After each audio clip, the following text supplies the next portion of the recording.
సరే ఈడీ తన ఛార్జ్‌షీట్‌లో రేవంత్ రెడ్డి గారి పేరు ప్రస్తావించింది కరెక్టే వాస్తవానికి. బట్ కాకపోతే ఇటువంటి పేర్లు వందలు ప్రస్తావిస్తారు. ఇప్పుడు గతంలో కవిత గారి పేరు ప్రస్తావించిండ్రు. లిక్కర్ స్కామ్‌లో. ఏమైంది? ఓ 4 ఏళ్ళేమో 4 నెలలు జైల్‌లో ఉన్నది. మళ్ళా బెయిల్ మీద బయటకొచ్చింది. ఇక ఆమెకు శిక్ష పడేది లేదు. అది అలా అయ్యేది లేదు. మీ చెల్లెనే. అది అయ్యేది లేదు. అటు ఒడిసేది లేదు. మాకు తెలిసిన విషయట్లే. రేవంత్ రెడ్డి గారి సంగతి కూడా గదే ఉంటది. ఇప్పుడు వాస్తవానికి ప్రజలు నమ్మేది లేదు అంటే అంతర్యుద్ధం మొదలైందంటే అది మీ పార్టీలోనే మొదలైంది. ఇప్పుడు నిన్న మొన్న కాంగ్రెస్‌లో తిరుగుబాట్ల వణుకట. ఇప్పుడు మీ పార్టీలో కూడా మీ కుటుంబం నుంచే తిరుగుబాటు మొదలైంది కదా! పార్టీలో దయ్యాలు ఉన్నాయని స్వయంగా మీ సొంత సోదరిమనే చెప్తా ఉంటే ఇంతకంటే ఏముంటదిగ? పార్టీలో దయ్యాలు ఉన్నాయని చెప్పిండ్రు కదా! అంటే బీఆర్ఎస్ పార్టీలో దయ్యాలు ఉన్నాయని అన్నప్పుడు అని అంత పెద్ద నాయకురాలు కేసీఆర్ గారి కుమార్తె మీ యొక్క చెల్లెలు స్వయంగా చెప్పినప్పుడు జనాలు ఎట్లా బిలీవ్ చేస్తారు బీఆర్ఎస్ పార్టీని?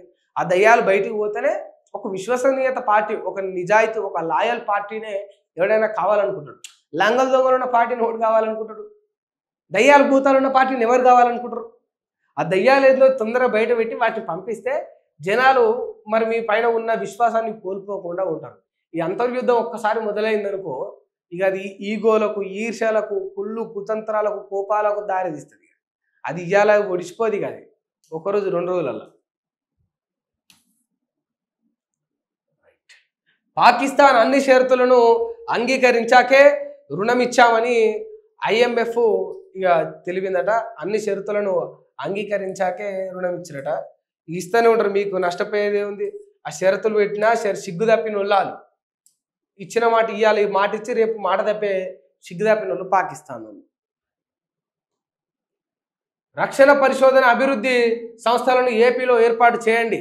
ఏపీలో DRDO ఉత్కృష్టత కేంద్రాలు ఏర్పాటు చేయండి.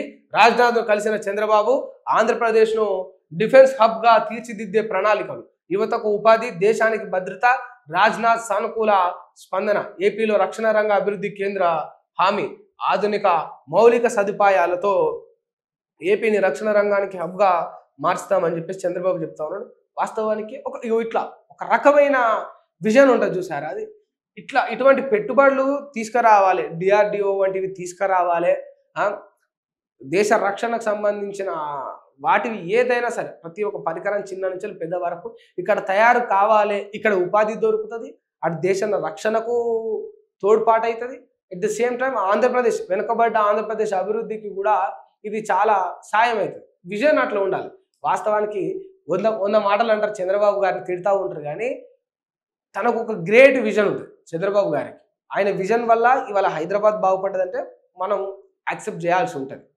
ఎంతో కొంత మొత్తం చంద్రబాబే చేసిండని కాదు, కానీ ఆ విజన్, ఆయన యొక్క విజన్ అయితే హైదరాబాద్ అభివృద్ధికి తోడ్పడింది. ఇప్పుడు ఆంధ్రప్రదేశ్లో కూడా ఆయన అదే పని చేస్తూ ఉన్నాడు. ఈ ఇచ్చిన 5 ఏళ్ల గడువును వినియోగించుకొని ఇటువంటి ఒక పెట్టుబడులు తీసుకురావాలనే యోచన చేస్తూ ఉన్నాడు. మా ముఖ్యమంత్రి ఉన్నాడు. మా ముఖ్యమంత్రి ఏంటంటే ఇక అంటే బాధపడతాడు, కానీ వాస్తవానికి ఇది చెప్పొద్దు. అటు అదే మాట్లాడాలి, ఇటు ఇదే మాట్లాడాలి. ఊకే పొద్దు. ఇప్పుడు కేసీఆర్ ప్రతిపక్ష నాయకుడు అసెంబ్లీకి రావాలనేది కరెక్టే, కానీ పొద్దున్న లేస్తే సాయంత్రం దాకా కేసీఆర్ చెప్పమే ఎందుకు? ఈ పెద్ద మనిషిని చూసి 4 మాటలు నేర్చుకుంటే ఏమవుతుంది? ఆ పెద్ద మనిషి ఏమో పోయి పెట్టుబడుల కాడ మాట్లాడతాడు. మా పెద్ద మనిషి ఏడ మాట్లాడతాడు? పోయి మా పెద్ద మనిషి అందాల భవన దగ్గర కాడ మాట్లాడతాడు. ఉపయోగం ఏమున్నది? ఉపయోగం కావాలి. ఇప్పుడు తెలంగాణ ఖ్యాతి పెరుగుతుంది, తెలంగాణ పేరు పెరుగుతుంది, ప్రపంచం అంతా చూస్తుందని కాదు. ఫస్ట్ ఈ దేశం నుండి మనం ఎన్ని తీసుకురాగలగాలి అన్ని తీసుకురాగలి. ఇప్పుడు ఇక్కడ చెప్పిండ్రు, వాస్తవానికి ఏమని చెప్పిండ్రు? రేవంత్ రెడ్డి గారే చెప్పిండ్రు. ఎన్నిసార్లు అయినా పోయి కలుస్తా అని చెప్పిండు నరేంద్ర మోదీ గారిని. ఎన్నిసార్లు అయినా మోదీని కలుస్తా, నిధులు రాబడతాం, తెలంగాణను అభివృద్ధి చేస్తామని చెప్తా ఉన్నాడు. మాట ఓకే, బాగుంది, ఇట్స్ యాక్సెప్టబుల్, దీన్ని మనం ప్రశంసించవచ్చు. బట్ మీరు ఏ ప్రస్తావిస్తున్నారు అక్కడ? మీరు ఏ అంశాన్ని మోదీ గారు చెప్తా ఉన్నారు? ఏ పెట్టుబడి తెలంగాణకు రావాలని కోరుతా ఉన్నారు మీరు? ఫస్ట్ ఆఫ్ ఆల్ ఇది తెలవాలి కదా, మీ విజన్ ఏంది తెలంగాణ పట్ల. ఇప్పుడు చంద్రబాబు గారి విషయాలు ఇక్కడ స్పష్టత మనకు చాలా క్లియర్ ఇక్కడ మనకు బయటపడ్డది. ఆయన ఇప్పుడు ఏపీలో DRDO ఉత్కృష్టత కేంద్రాలు ఏర్పాటు చేయాలని ఆయన కోరిండు డైరెక్ట్ రాజ్నాథ్ సింగ్ గారిని. మీరు కూడా రాజ్నాథ్ సింగ్ గారిని కలిసిరు, నితిన్ గడ్కరీ గారిని కలిసిరు, అమిత్ షాను కలిసిరు, రేవంత్ రెడ్డి గారు, ప్రధాని నరేంద్ర మోదీ గారిని కలిసిరు. మీరు ఏ ప్రస్తావన పెట్టిండ్రు అక్కడ? ఏ పెట్టుబడి తెలంగాణకు రావాలని చెప్పిండ్రు?